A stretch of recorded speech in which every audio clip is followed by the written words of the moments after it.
Baik, kita mulai ya Ibu-Ibu. Untuk kali ini kita akan mulai diskusi untuk kolaborasi kelompok ya.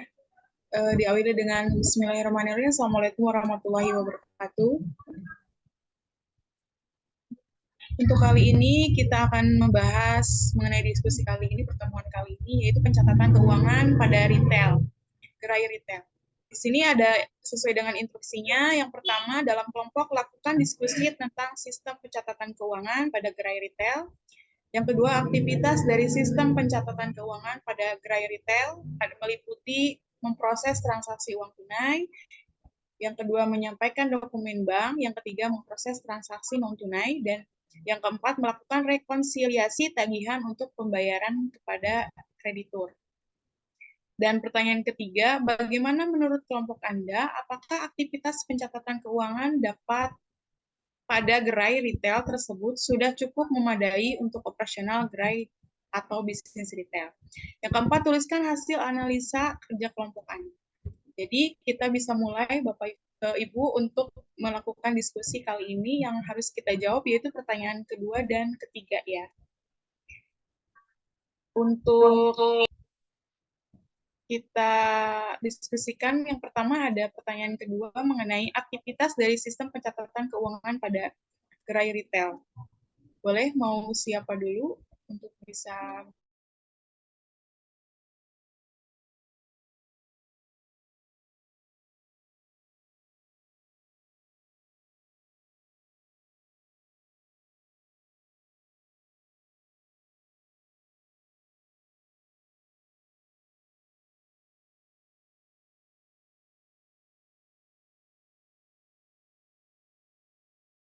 ini meningkat dari tahun lalu atau sebagainya.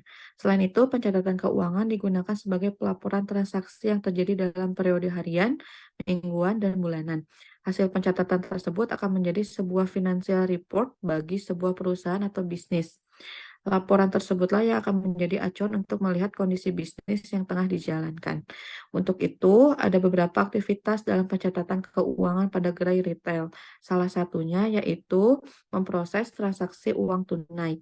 Maksudnya, sistem transaksi pembayaran uang tunai melalui gerai retail merupakan salah satu sistem pembayaran di mana pelanggan bisa melunasi pembeliannya melalui transaksi secara tunai dan uang tunai sebagai metode utama dalam proses pembayaran di gerai retail karena lebih umum dan lebih mudah untuk digunakan. Sekian jawaban dari saya. Terima kasih. Oke, baik. Terima kasih Bu Mei. Selanjutnya, mungkin Ibu Putri atau Bu Silvana. Gimana? Saya dulu ya. Boleh, Ibu. Ya. Baik. Selanjutnya yang kedua, menyampaikan dokumen bank. Yang biasanya ada dalam dokumen bank di sini dalam proses pencatatan, yaitu ada pada sistem penerimaan kas dan sistem pengeluaran kas. Kalau dalam sistem penerimaan kas itu ada catatan kas, ada juga surat pemberitahuan, daftar surat pemberitahuan, bukti store bank, dan kwitansi. Sedangkan kalau untuk pengeluaran kas, di sini ada bukti kas keluar, cek, permintaan pengeluaran kas kecil, bukti pengeluaran kas kecil, dan pengisian kembali kas. Itu yang biasanya ada dalam dokumen-dokumen bank yang ada dalam proses pencatatan keuangan. Itu menurut saya. Selanjutnya mungkin ada yang mau ditambahkan dari Bu Putri atau Bu Silvana, silahkan. Oke, menambahkannya ya Bu, untuk selanjutnya yaitu memproses transaksi non tunai. Ya, sistem transaksi pembayaran non tunai, instrumen yang digunakan berupa alat pembayaran dengan menggunakan kartu, cek, biljet giro, nota debit, nota kredit, maupun uang elektronik. Nah, ini menjadi alat pembayaran secara non-tunai dan alat pembayaran ini juga menjadi alat pembayaran yang memudahkan para pelanggan atau konsumen. Ketika pelanggan melakukan proses transaksi ke transaksi pembelian gitu ya, untuk membantu melunasi apa yang sudah pelanggan beli pada gerai retail. Nah, salah satu manfaat dari penggunaan alat pembayaran non-tunai adalah prosesnya yang praktis. dan efisien karena tidak memerlukan waktu yang lama ketika melakukan proses transaksi pembayaran di toko atau di gerai retail. Kemudian proses melakukan pembayaran transaksi non-tunai itu sebagai berikut. Yang pertama, pilih transaksi yang akan dilanjutkan pembayaran. Kemudian, lihat tagihan atau invoice pada laman masing-masing.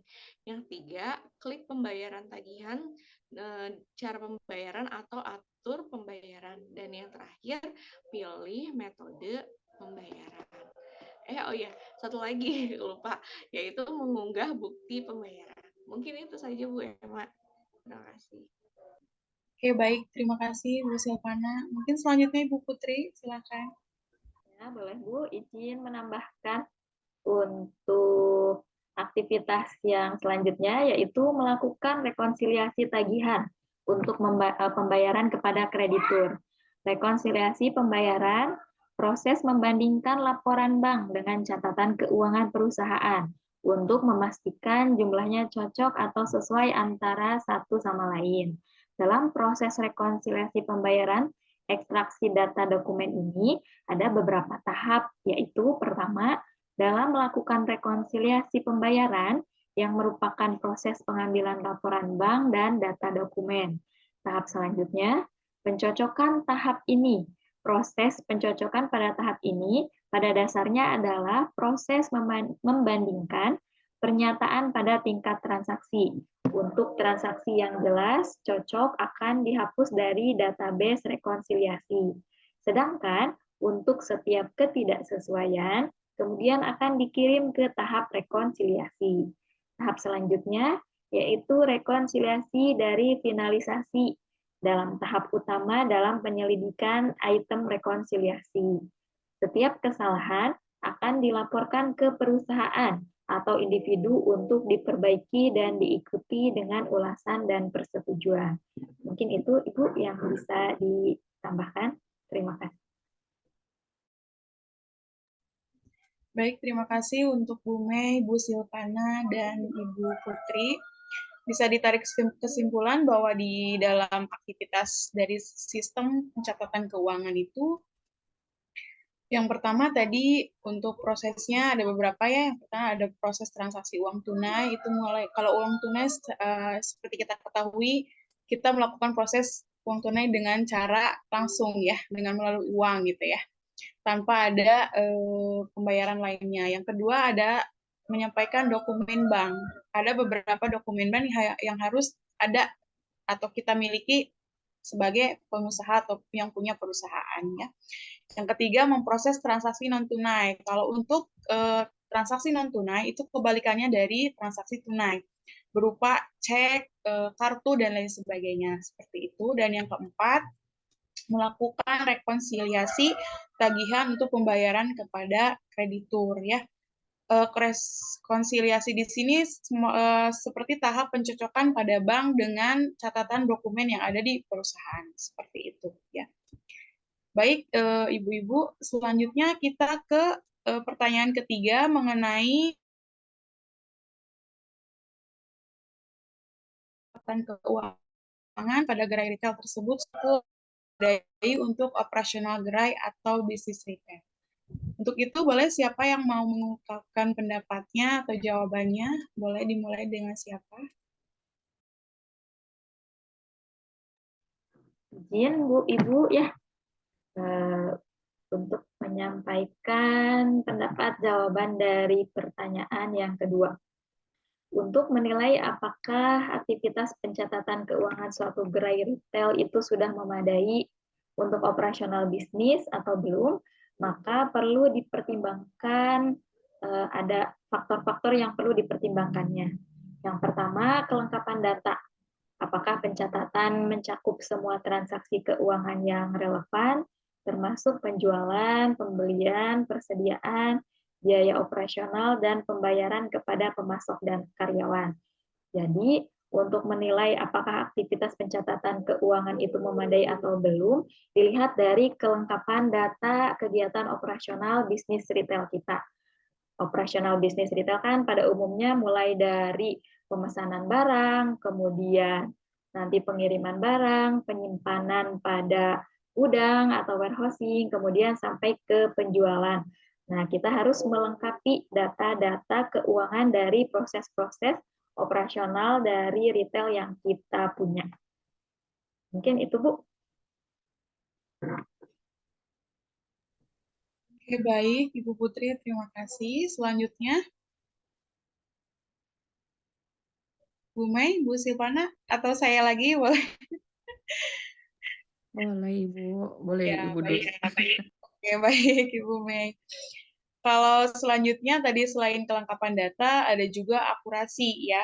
Seberapa akurat data yang dicatat dalam proses pencatatan keuangan. Kesalahan dalam pencatatan keuangan dapat mengarah pada kesalahan dalam analisis kinerja keuangan dan pengambilan keputusan. Jadi kalau misalnya kita melakukan kegiatan pencatatan itu jangan sampai melakukan kesalahan yang bisa membuat nanti proses ke depannya ketika proses pencatatan itu bisa keliru gitu ya.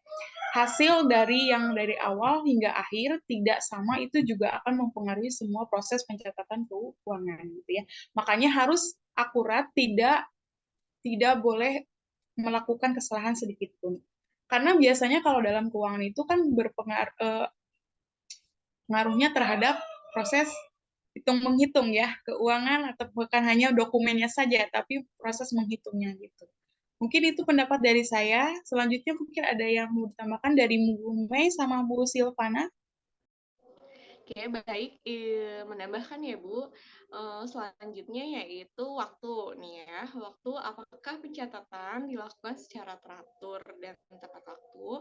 Nah, pencatatan yang tertunda atau tidak teratur dapat menyulitkan dalam pemantauan keuangan dan pengambilan keputusan yang cepat. Nah, kan setiap setiap bulan gitu kan harus diperhatikan, harus disesuaikan atau dijadwalkan, tidak boleh lebih lama gitu. Itu kan sangat mempengaruhi dari gerai tersebut. Kemudian yang keempat ya, mungkin ya poin yang keempat, analisis dan pelaporan. Apakah data yang tercatat dapat dianalisis dengan baik untuk menghasilkan laporan keuangan yang berguna bagi manajemen dan pemangku kepentingan lainnya. Itu mungkin Bu yang dapat saya sampaikan. Baik, terima kasih Bu Silvana. Selanjutnya, Ya, izin menambahkan sedikit ya Bu, kalau dari saya mungkin kepatuhan hukumnya. Jadi apakah pencatatan keuangan memenuhi persyaratan hukum dan perpajakan yang berlaku? Kadang sebuah gerai itu tidak mengikuti aturan hukum yang berlaku gitu. Jadi sebaiknya gerai itu harus mematuhi hukum yang berlaku di Indonesia. Seperti itu sih Bu. baik, terima kasih untuk Bu Putri, Bu Mei, sama Bu Silvana. Sudah tidak ada yang mau disampaikan lagi mengenai aktivitas pencatatan keuangan ya. Mungkin itu saja dari yang kita bahas kali ini ya Bu, dari ya. Gimana Bu Putri? Jadi menambahkan sedikit, Bu, boleh? Boleh Bu, silahkan. Ya. Untuk aktivitas pencatatan keuangan di retail, mungkin kita nanti bisa dibantu oleh sistem ya Bu.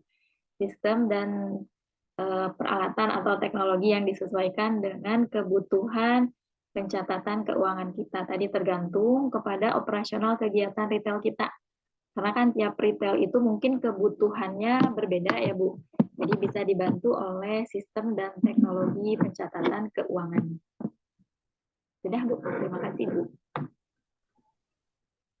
Baik, terima kasih tambahannya Ibu Putri. Mungkin itu saja diskusi kali ini. Terima kasih untuk semuanya, Ibu Putri, Bu Mei, Ibu Silvana, untuk udah berkesempatan hadir di Zoom kali ini ya, membahas tugas kita, kelompok kolaborasi ini. Mungkin itu saja, saya tutup. Bila itu walhidayah, wassalamualaikum warahmatullahi wabarakatuh. Waalaikumsalam warahmatullahi wabarakatuh. Mohon Bu Ibu.